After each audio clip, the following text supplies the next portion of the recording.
여러분들은 좀 계획을 하고 사시는 편이십니까? 아니면 그냥 계획 없이 열심히 사시는 편이십니까? 인생을 우리가 계획하고 준비한다고 하지만 예측한 대로 되지 않을 때가 참 많이 있는 것 같습니다.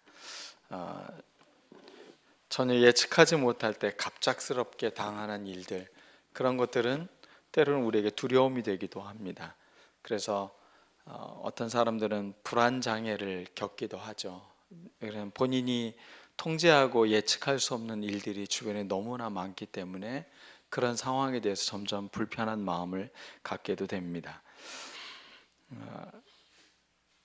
사람들에게는 이 준비하고 계획하고 뭔가 예측 가능할 때 편안함을 느끼지만 인생이라는 것은 전혀 그렇지 않다는 거.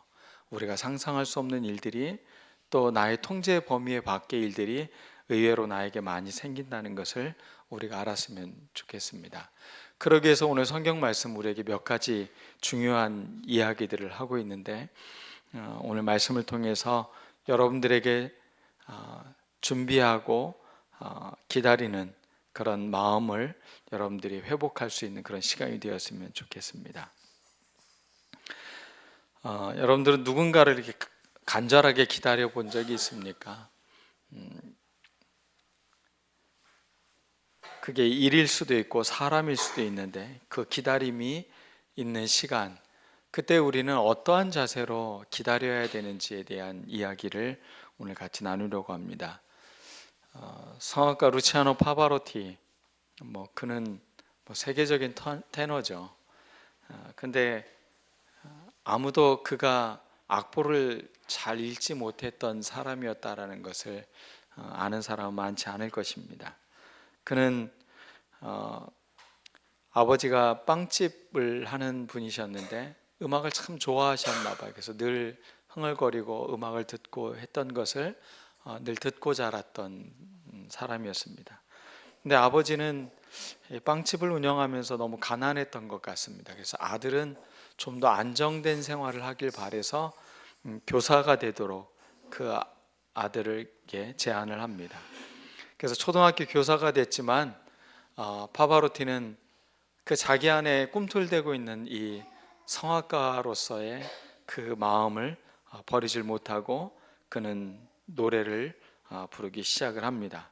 그래서 레슨을 받고 6년 동안 음악 공부를 하고 낮에는 보험회사 세일즈맨으로 그리고 밤에는 음악을 하는 가수가 되었습니다. 그가 그렇게 준비해 갔던 시기가 지나고 힘든 시간들을 자신을 알아주는 사람도 또 무대에 설 기회조차도 없는 그런 힘든 시간들이 흘러가고 있습니다. 근데 그가 늘 조연, 옆에서 이제 그 코러스 해주는 역할 이런 것들만 하고 있었는데 그가 잘 부르던 이 노래가 있었습니다. 근데 하루는 스테파노라는 그 대테너가 일이 있어서 공연을 할 수 없는 라보엠의 로돌프 역을 맡게 돼야 되는데 그 사람이 참여를 하지 못합니다. 늘 그 옆에서 있었던 이 파바로티에게는 자기가 늘 부르던 이렇게 흥얼거렸던 거기 때문에 사람들이 그를 추천했고 그는 그 로돌프 역을 아주 맡아서 대성공을 이루게 됩니다. 그에게 기회는 그렇게 오게 되었습니다. 운명적이게도 그날 그 공연은 TV로 방영이 되었고 그 많은 사람들에게 파바로티라는 사람이 누구인가에 대해 알게 되는 그런 기회가 되었습니다. 정식으로 공부도 하지 못했고 악보도 제대로 읽지 못하는 사람이었지만 그는 40년 동안 현역 테너로서 아주 위대한 일을 했었고 많은 좋은 음악들을 남기게 되었습니다. 여러분들은 어떻습니까? 여러분 삶을 그렇게 준비하고 뭔가를 위해서 그 때를 위해서 기다리는 사람이었습니까? 아니면 그냥 내 삶의 현실이 원망스럽고 때로는 괴로워서 내 현실과 이상이 맞지 않아서 그렇게 불편한 마음을 토로하며 살고 있지는 않았는지 여러분들이 한번 생각해 보시길 바라겠습니다. 준비된 사람이 기회가 왔을 때 그 기회를 붙잡는 것입니다. 여러분은 열심히 살아가는 사람을 보면 어떤 생각이 듭니까?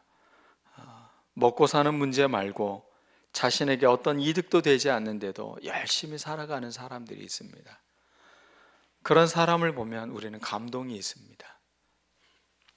자신에게 이득이 되는 것이 아니고 자신의 삶에 꼭 필요한 게 아닌데도 불구하고 열심히 누군가를 위해서 또 무엇을 위해서 그렇게 최선을 다하는 모습을 보면 그것은 삶이 참 아름답다라는 생각을 하게 되는 것입니다.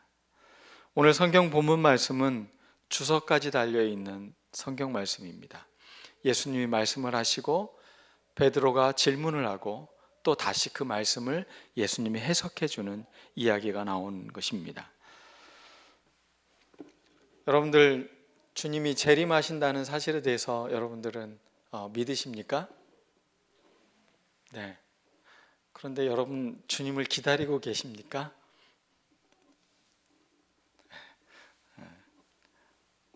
우리는 재림에 대한 신앙은 갖고 있는데 주님을 기다리는 마음은, 그리고 그 주님을 어떻게 준비하면서 기다리는지에 대한 마음은 우리가 조금 잃어버리는 것 같아요.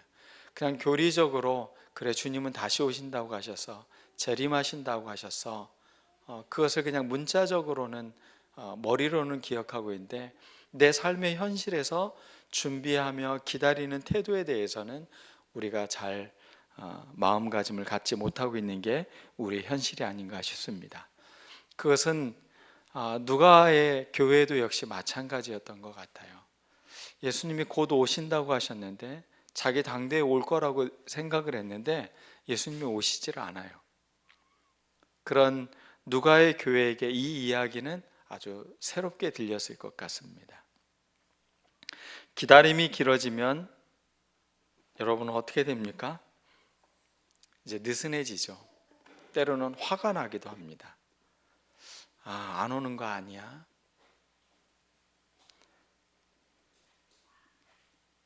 그런데 주님은 깨어서 맞이하는 종은 착한 종이다. 주인이 그를 기뻐할 것이다 라고 말을 하고 있습니다. 착한 종의 태도를 보면 오늘 본문 말씀에 문을 열어드리려고 하는데 그 앞에 어떤 단어가 나오냐면 곧 열어드리려고. 그러니까 주인이 오면 지체 없이 그 문을 열어주려고 그는 준비하고 있다는 이야기를 하고 있습니다. 곧 열어드리려고. 여러분의 마음의 문은 어떻습니까? 언제든지 곧 주님이 오실 때 내 마음의 문을 활짝 열고 주님 오십시오 하고 환하게 맞아줄 수 있는 그런 마음의 준비인지 한번 생각해 보았으면 좋겠습니다. 아니요 주님 잠깐만요. 내가 아무런 준비가 되어 있지 않으니까 잠깐만 문 앞에서 좀 기다려 주십시오. 혹시 그러고 있지는 않은지, 우리가 주님을 곧 마음의 문을 열고 열어드릴 수 있을 만큼의 그런 준비, 매일매일의 삶이 그러한 삶이 되어야 되는 것이죠. 신앙의 세계는 어떤 이벤트는 아닌 것 같아요. 분명 그것은 삶의 한 발짝 한 발자국 전체가 신앙의 세계인 것 같습니다. 뭔가 위대한 어떤 놀라운 경험 이런 것들이 아니라 그것이 삶의 현실 속으로 깊게 뿌리가 내리는 것, 그게 바로 신앙의 길인 것 같습니다. 주님이 언제 돌아오든지 간에 깨어서 곧 문을 열어드리라는 이 마음의 자세, 저는 이 마음의 자세가 너무나 부럽습니다. 기다리다 보면 지치게 되고 잠들게 되고 이제 안 올 것 같기도 하고 마음은 점점 멀어지는 그런 마음이 되기 때문에 그렇습니다. 주님이 나를 깨우는 게 아니라 내가 깨어서 주님을 기다린다는 겁니다. 여러분, 주님이 깨워주시기를 기다리면 안 됩니다. 내가 깨어서 주님을 기다리는 그 믿음을 가져야 되는 것입니다. 35절 말씀을 보면 이렇게 기다리고 있습니다. 허리에 띠를 띠고 있다는 것은 뭘 하고 있는 거냐면 언제든지 나갈 준비가 되어져 있다는 겁니다. 그리고 등불을 켜고 주인이 왔을 때 그 등불을 켜고 기다리고 있는 마음. 한번 상상을 해봤습니다. 왜 주인은 이 캄캄한 밤에 남들이 잠들 수 있는 시간에 오는 것에 대해서 이렇게 표현해 놨을까? 이것을 보면서 아마 분명 이 주인은 먼 길을 여행하면서 중간에 어디 노숙할 만한 데가 위험하기 때문에 거기에 있지도 않고 그냥 계속 쉬지 않고 집에까지 오고 있는 모습을 표현하고 있는 것 같아요. 또 모르죠. 뒤에서 누가 도적대가 쫓아오고 있는지도 모르죠. 근데 만약에 그 사람이 집 앞에 딱 들어섰는데 환하게 빛이 밝혀져 있다. 그럴 때 주인의 마음은 어떨까요? 굉장한 안도감이 들 겁니다. 저는 어렸을 때 집에서 이렇게 화가 나고 속상한 일이 있으면 그동안 모아뒀던 돼지를 잡았습니다. 그래서 돼지 배를 갈라가지고 동전을 다 챙겨가지고 그것을 은행에 가서 지폐로 바꿔가지고 여행을 갔어요. 내가 갖고 있는 수중의 그 돈으로 갈 수 있는 가장 먼 거리에 여행을 했어요. 돈이 좀 있을 때는 부산까지도 갔고 돈이 좀 없을 때는 김천 정도까지 갔고 뭐 이런 식의 여행을 했습니다. 기차를 타고 여행을 하면서 그때 당시는 비둘기호였는데 완행열차죠. 비둘기호를 타고 가면 매 역마다 다 내려요. 그러면 그 시간이 주로 할머니들이나 아주머니들이 그 농사졌던 것을 이제 장에 가서 팔기 위해서 잔뜩 들고 이렇게 오셔요. 그럼 학생은 뭐 하는데 학교도 안 가고 여기 와 있나? 뭐 이러면서 질문을 하기도 하고 그런 아주머님들이 열심히 사시는 모습을 보면서 속상했던 거, 불편했던 마음들이 조금씩 이렇게 누그러지는 그런 경험들을 했습니다. 그리고 그 집이 싫어서 잠시 여행을 떠났는데 저녁 때가 돼서 대전역을 딱 내리고 그 계단을 내려오려고 그 대전역 광장 앞을 이렇게 볼 때 그 불빛이 이렇게 환하게 켜져 있는 것을 보면 마치 잘 왔어. 네가 있어야 될 곳은 여기야 라고 말해주는 것 같은. 그리고 집에 들어가면 부모님이 아무 일 없었던 듯이 그렇게 나를 기다리고 있는 그 모습 속에서 또 일상을 살아가는 힘이 되었습니다. 기다린다는 것은 우리가 그 여행자의 입장, 그 주인의 입장에서 본다면 정말로 나를 기다려주는 사람이 있을 때 얼마나 용기가 나고 얼마나 또 기쁘고 얼마나 안도감이 들었을까 이런 생각이 듭니다. 여러분 진심으로 주님을 기다리고 계십니까? 그 기다리는 여러분의 마음이 환하게 불을 밝혀주고 문을 열어드리려고 언제든지 그렇게 마음의 자세를 갖고 있다는 것. 저는 이 마음의 자세를 잃지 않는 게 기도하는 마음이라고 생각을 합니다. 언제든 주님이 오실 것을 기다리며 우리 마음을 모으고 있는 태도. 이 태도를 잃지 않을 때 우리의 신앙은 늘 새로워지고 늘 주님을 맞을 수 있는 그런 마음의 준비가 되어 있는 것입니다. 이 말씀을 듣고 베드로가 질문을 합니다. 주님, 누구 들으라고 하신 말씀이십니까? 그 얘기가 누구를 대상으로 하신 얘기입니까? 주님을 기다린다는 얘기. 주님이 지금 나하고 우리와 함께하고 계신데 이거 지금 누구를 대상으로 이 이야기를 하시는 겁니까? 하고 질문을 합니다. 그러자 42절 43절에 주님께서 이렇게 이야기합니다. 주께서 이르시되 지혜 있고 진실한 청지기가 되어 주인에게 그 집 종들을 맡아 때를 따라 양식을 나누어 줄 자가 누구냐? 주인이 이를 때에 그 종이 그렇게 하는 것을 보면 그 종은 복이 있으리라. 오늘 나오고 있는 중요한 단어, 진실한, 지혜 있고 진실한 청직이라는 겁니다. 교회 일을 맡고 있는 사람들에 대해서 이야기하고 있는 것입니다. 그리고 그들이 그 집 종들을 맡아서 잘 그들을 돌봐주고 때를 따라 양식을 나누어 줄 자, 그런 사람은 복이 있다라고 이야기를 하고 있는 것입니다. 누가 지혜 있고 진실한 청직입니까? 신실하고 슬기로운 사람입니까? 때를 따라 양식을 나누어 주는 사람. 우리가 때를 따라 양식을 나누어 준다는 것은 어떤 의미가 있습니까? 그것은 돌봄의 아주 상징적 표현일 것입니다. 끼니 때마다 밥을 해주고 먹을 것을 주고 돌봐주는 이런 마음가짐, 사람을 돌보는 것의 대표적 표현이라고 표현할 수 있는 게 바로 이 양식일 것입니다. 청직이 성도들을 또 사람들을 또 교회를 섬기기 위해서 잘 돌보는 사람, 그런 사람들이 주님이 맡겨준 사람들을 그렇게 잘 돌볼 때 주님은 그를 보면서 너무 기뻐할 거라는 겁니다. 여러분들의 삶은 어떻습니까? 준비하고 기다리고 등불을 켜고 있는 그 마음가짐은 결국은 사람들을 잘 돌보고 있는 데에서 주어지는 것임을 성경은 이야기하고 있는 겁니다. 기다리는 사람, 청직입니다. 교회에서 일을 맡고 있는 사람들, 교회에서 집사나 권사, 직분을 맡고 있는 사람들, 또 목사, 전도사, 교회 사역자들, 이런 사람들은 모두 기다리는 사람들이라는 겁니다. 그럼 어떻게 기다려야 되느냐? 사람들을 때를 따라 잘 돌봐주는 삶을 살아가는 것입니다. 세상을 살면 예측 가능하지 못한 일들이 너무나 많이 있습니다. 그러니 늘 우리는 불안 가운데 살아갑니다. 주님을 맞는데 우리는 이 불안으로 준비되어져서는 안 될 것입니다.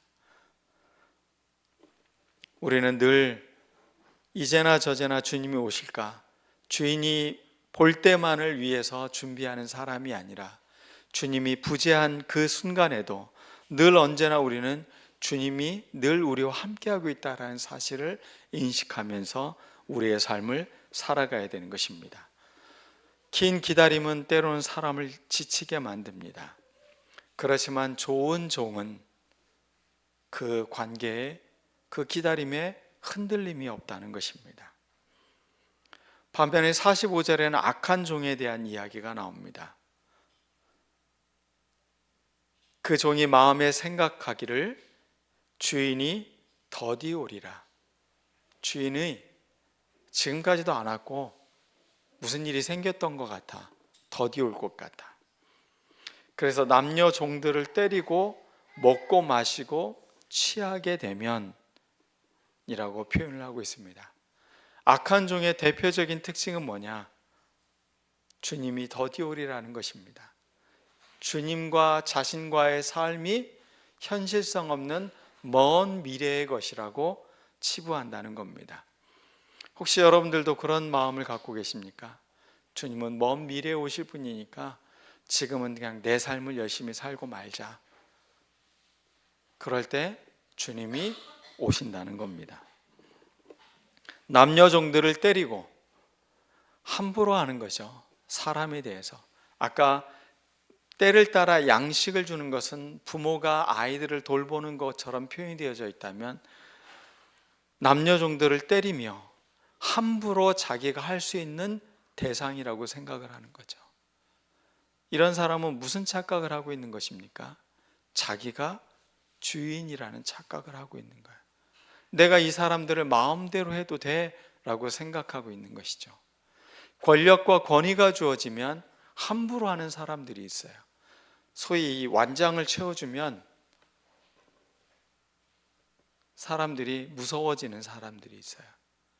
그것은 그가 악한 사람이기 때문에 그렇습니다. 그러나 어떤 지위를 줘도 늘 섬김의 태도, 사람들을 돌보는 태도를 잃지 않고 살아가는 삶, 그런 사람이 지혜 있고 슬기로운 청지기인 것입니다. 여러분은 어떠한 삶의 태도를 갖고 있는지 오늘 말씀을 통해 점검해 보는 여러분들이 되었으면 좋겠습니다.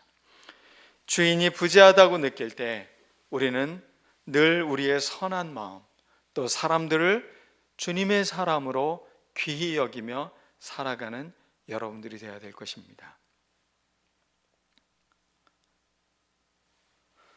종이면서도 자신을 주인이라고 착각한 사람, 그런 사람은 기다리지 못하는 사람입니다.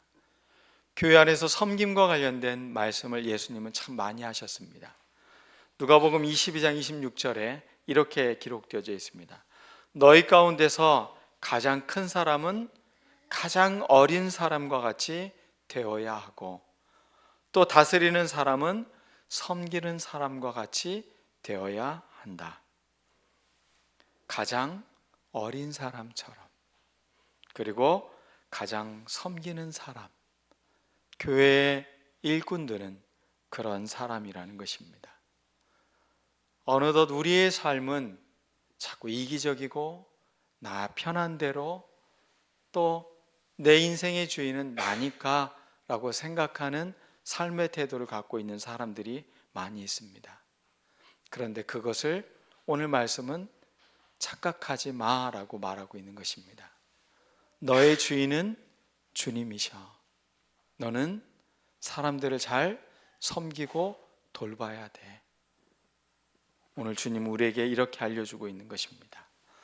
사도 바울은 열심히 주님을 위해 사역을 한 사람이었습니다. 노년에 말년에는 그의 인생을 걸고 그의 목숨을 걸고 복음을 로마에 전하기 위해서 자원해서 어떻게 보면 그는 심판을 받으러 또 로마의 감옥에 갇히는 사람이 됩니다. 그가 아들과 같은 디모데 제자에게 이런 디모데후서 4장에 이런 말을 하고 있습니다. 너는 모든 일에 근신하여 고난을 받으며 전도인의 일을 하며 내 직무를 다하라. 사랑하는 아들 디모데에게 그가 전해주는 당부는 너는 근신하여 고난을 받으며, 고난을 피하라는 이야기가 아닙니다. 고난을 받으며 전도인의 일을 행하며 내 직무를 다하라. 그러면서 자기 일을 이렇게 얘기하고 있어요. 관제와 같이 벌써 내가 부음이 되고, 이제 제사장이 물을 뿌려서 이제 죽음에 임박한 그 제물이 되는 그 모습을 표현하면서 나의 떠날 기약이 가까웠다 하며 이런 고백을 하고 있습니다. 내가 선한 싸움을 싸우고 나의 달려갈 길을 마치고 믿음을 지켰으니. 저는 예수님이 우리에게 가르쳐주는 태도는 바울이 디모데에게 가르쳐주는 것과 전혀 다르지 않은 것 같습니다. 우리 선한 싸움을 싸워야 합니다. 어떻게 하면 사람들을 돌볼까? 어떻게 하면 사람들을 보호할까? 늘 이 마음을 놓치지 않는 사람이 되어야 되는 것입니다.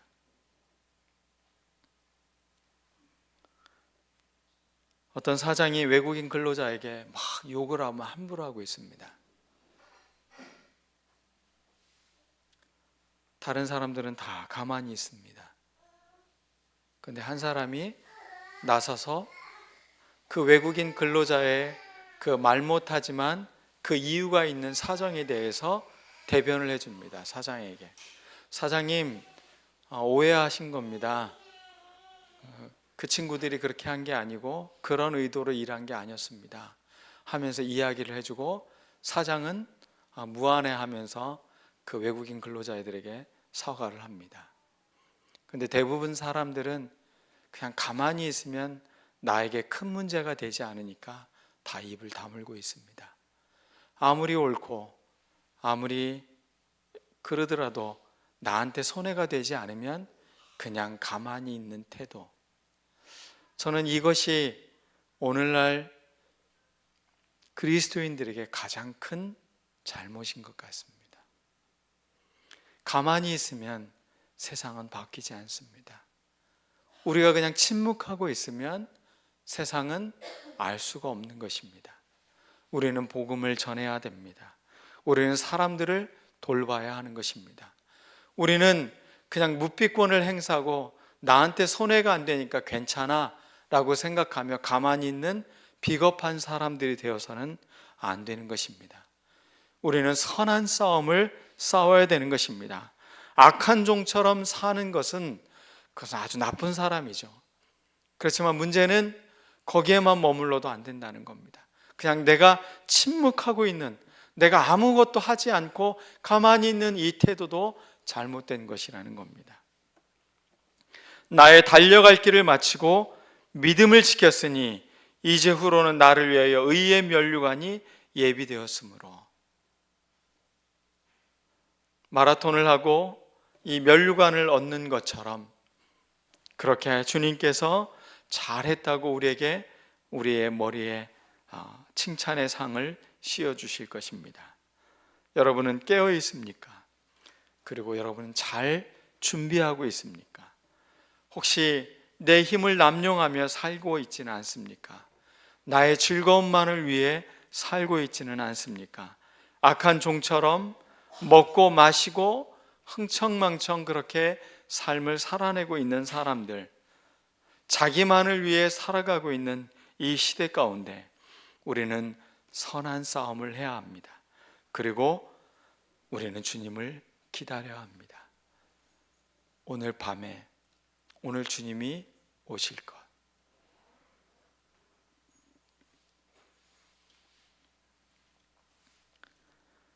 행복한 기다림이라는 시를 이혜인 수녀님이 쓴 시를 우리 같이 한번 주보 1면에 나온 시를 읽겠습니다. 행복한 기다림. 뿌연 안개가 하늘로 올라가는 새벽, 초록빛으로 덮인 들길에 서서 행여 찾아올지도 모르는 그대를 기다립니다. 혹시 내가 보고 싶어 이곳을 찾아올지도 모르고 그대를 기다린 것은 설레임과 행복한 기다림입니다. 난 오늘도 그 자리에 서서 먼 하늘을 바라보며 그리움으로 밀려드는 아픔을 안고 풀잎에 맺힌 이슬처럼 그대를 기다리렵니다. 행여 찾아올지 모르는 그대를 기다립니다. 그대를 기다린다는 것은 설레임과 행복한 기다림입니다. 풀잎에 맺힌 이슬처럼 그대를 기다립니다. 우리의 대림절이 이 기다림의 마음이 커지며 매 순간, 지금 이 순간 나는 주님을 기다리는 그 마음의 준비를 하며 등불을 켜고 주님을 맞이하는 우리들 모두가 되기를 바랍니다. 오늘 말씀을 기억하면서 우리 다 같이 기도드리겠습니다. 주님, 주님을 기다립니다. 설레임과 행복한 기다림이 되기를 원합니다. 우리 다 같이 주님을 기다리고 선한 청지기로 우리가 살아갈 수 있도록 기도하겠습니다. 사랑 많으신 아버지 하나님, 오늘 우리에게